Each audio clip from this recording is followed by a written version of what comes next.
it's and welcome back to my channel for another bullet journal video. And today is a minimalist bullet journal setup for the month of February. And before I say anything else, I hope my voice isn't too trash today. I am getting a cold and I feel like my voice is a little bit off. So if you notice anything, that's probably why. So let's get straight into this setup. The journal that I'm using for this is my Dingbat notebook from the Earth collection, and if you are interested in getting one yourself, I will put a code on the screen that you can use if you want to get one and have 10% off. So for this cover page / calendar page, I decided to go with the calendar at the top and not do a proper cover page. And as you will be able to see in a second, I did write February wrong. I missed the letter. I'm dyslexic and sometimes I don't take the time to read before I make those videos. And I realized after it was too late and I wasn't able to change that anymore, but that's okay. We are human and we can make mistakes. It's not that bad. Also, this journal is one that I am using only for idea purposes. I would say that's kind of the right word. Because if you haven't seen my yearly minimalist plan with me, which I encourage you to go watch after this video, I am using this journal as my YouTube journal, which means that I keep track of all my analytics in it, and also I do all the videos that are not related to my own personal bullet journal in it. So this is just a fake setup, I would say, because I am not usually making minimalist ones for myself. But anyways, back to the video. So what I did is the calendar at the top, and in each one of the little squares I did a blue rectangle for putting later in the days. And I just added it next to February at the top, 2022, just to make it pretty. I needed to fill in some space. And at the bottom of the page I added a section for events, because the calendar is a little bit too small. The way I imagine it is using maybe a key color and just putting a dot of color in the calendar and then referencing it at the bottom in the event section. And on the right of that event section I have a goal, so you can put all your goals for the month. I divided into 3 categories with 3 goals for each, which are personal, work, and health. And the way I did it is just to have a space to write goals for the month. And I actually think I could do this for my own journal, but I'm not sure yet. Also, I'm trying a new style for this video, which is to have a little overview of the spreads just when I finish it and not at the end of the video. So if you liked it this way, then don't forget to leave a comment and tell me how you think it is, because I am still trying to figure out my editing style. And also something that I forgot to mention is that I am using my Tombow dual brush markers for the blue color scheme that I went for. And I will have all of my supplies linked in the description box down below, so if you want to go check that out, or if you're interested in anything that I'm using, you can reference back to that. But this spread is my gratitude log, and normally in my journal I put it at the end with all of the trackers, but as a test I wanted to see how it would look if I added it directly next to the calendar. My thinking is you are more likely to use it when you want to reference back to what you have to do the next day or anything like that, and you're so more likely to actually use it. So hopefully that's something that I want to try. I don't know, I just really like it a lot, and I think it's really pretty. And also my color scheme, I'm absolutely dying for it. It's so cute. I already used this color palette before, which was for a custom order. I have it on my channel. I will put it in the little cards at the top of the screen, but really I love this color palette, and I just wanted to play with it a little bit more just because it is so cute. And then moving on, we have the habit tracker, which is just a place where you can have all of the habits that you want to work on and be able to track how well you're doing with it. Also, I think I didn't mention what the gratitude log was made for. Basically, you have a spot for every day, and you can just write one thing you are grateful for, and it's a great training to be able to just be more mindful of everything, and that's something that I'm trying to do, to be a little bit more positive and look on the bright side.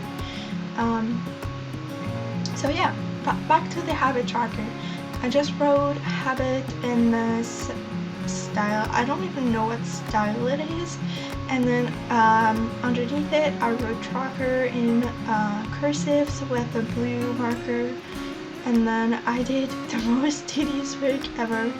I am really regretting doing this part like this. I basically did all of the habits with all the days next to it in a little circle. So the principle is just to color in every dot every time you do it, corresponding to the day you do it.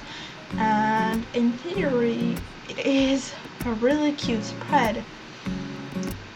To make it to use, it's an absolute nightmare. I think it probably took me like 20 minutes just to make all of these circles, and by the end my hand was hurting so much. I'm not sure I would redo this if I were to make one of these.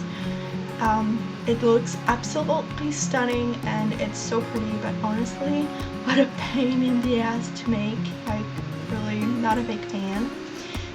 And then on the left side of each of those rows of dots, I have what habits, which I will later on just highlight, and you will be able to tell a little bit more in the close-up version what it looks like, but I basically just have a line of color where you can put what habits you want to track.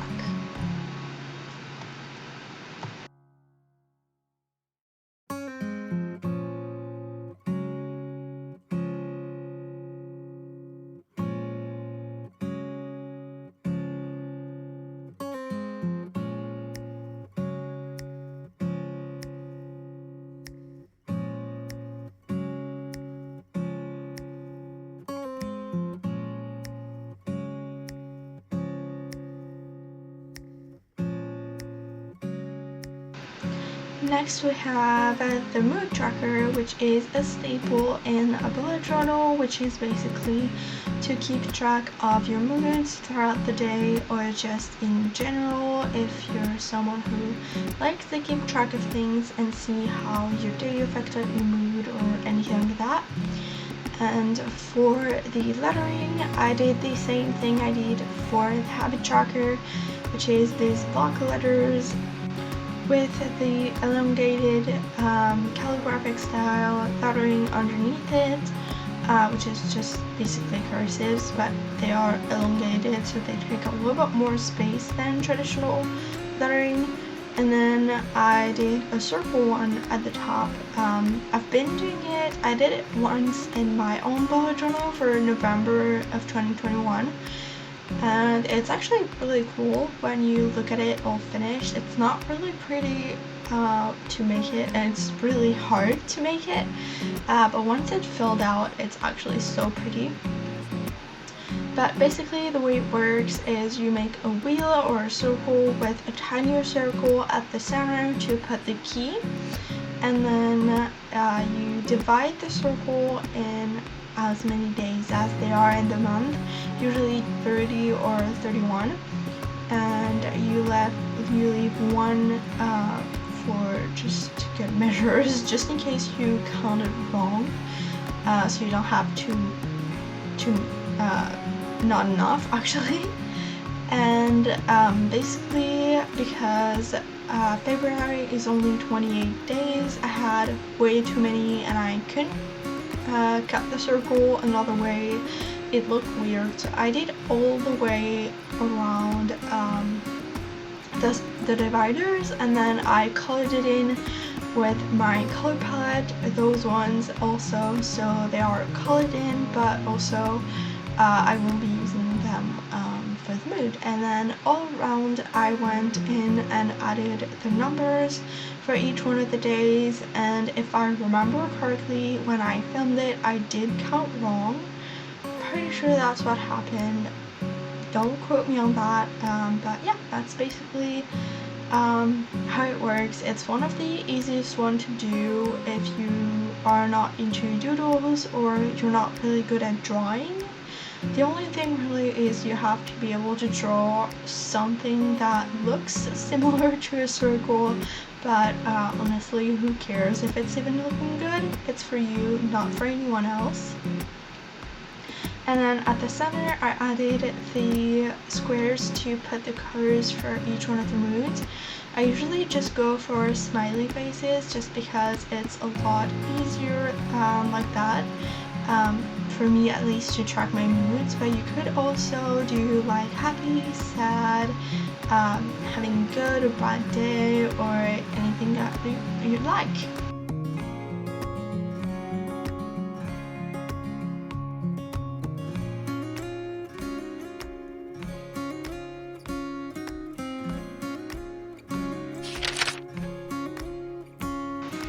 Next, I made a sleep tracker, and I experimented with a new style, which is to make it into a box, and I actually fell in love with this layout. I basically have the title at the top, which is the sleep tracker, with the basic fonts that I usually use, and then I made a box. I am not sure what the measurements were, but I basically did how many hours, so it depends on how many hours you usually sleep. If you sleep maybe 7 hours, you only would need to track until 7. I did, I think, until 11 or 12, not actually sure. And basically I just did the box, and then on the left side I left 2 boxes and did another separation, which is for the date and the initial of what day it was. So basically Monday is, well, the first is on Tuesday, so it's a little bit easier to keep track of what day you are and not mess up in the dates. And then, so that's going down, and then at the top I have the numbers of hours slept, and you basically would go from the column of the day until the numbers of hours you slept. And at the bottom I have a little key, which is for if you slept well, good, or really bad. So you basically just keep track of how good your sleep was, and not only how many hours you slept, because sometimes you sleep 11 hours and you're still so tired.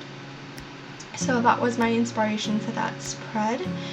And next we have the master to-do list, which you had a little sneak peek because I filmed the close-ups of the sleep tracker after I was done with this, so it basically just had a little sneak peek.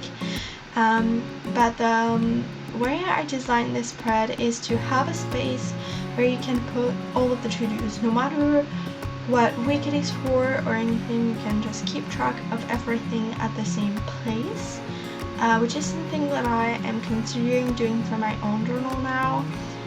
That's why I had the idea to add it in here. Basically, I wrote master in calligraphic style. Underneath it, I wrote to do and then list. And I divided the page into 2 categories, which is personal and work. So that depends obviously if you work or not, or if you're in high school or school in general. You can just divide in how many categories you need.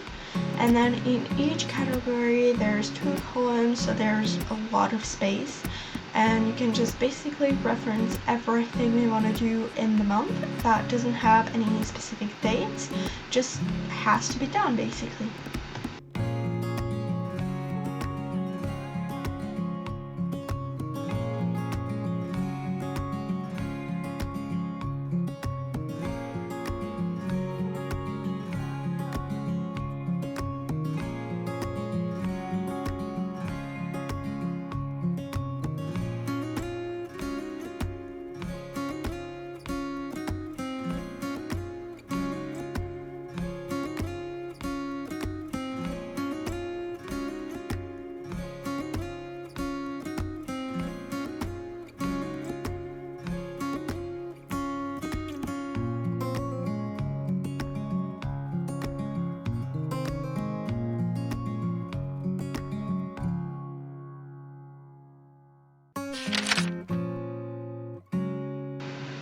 And we are already onto my last spread, which is my rating tracker.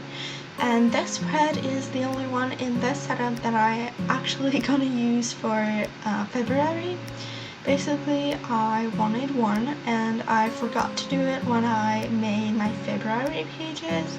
So I decided that I was just gonna use this one, and I made it fit into this video so I would have an excuse to actually make it.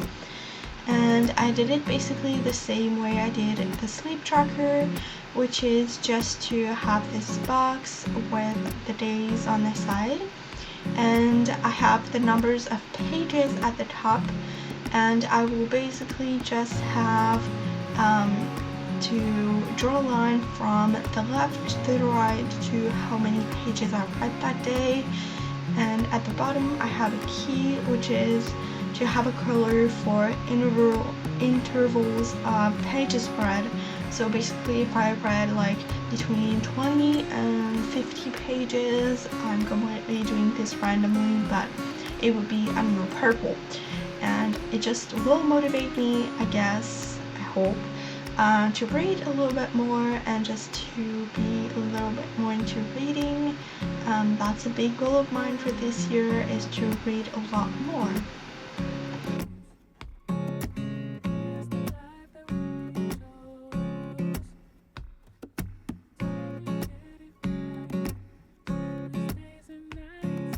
So it's already almost the end of this video. I hope you enjoyed. If you want to see more, definitely subscribe for more. Leave a like, leave a comment if you have any video idea you would want to see me do next. And I will see you guys in the next one. Bye!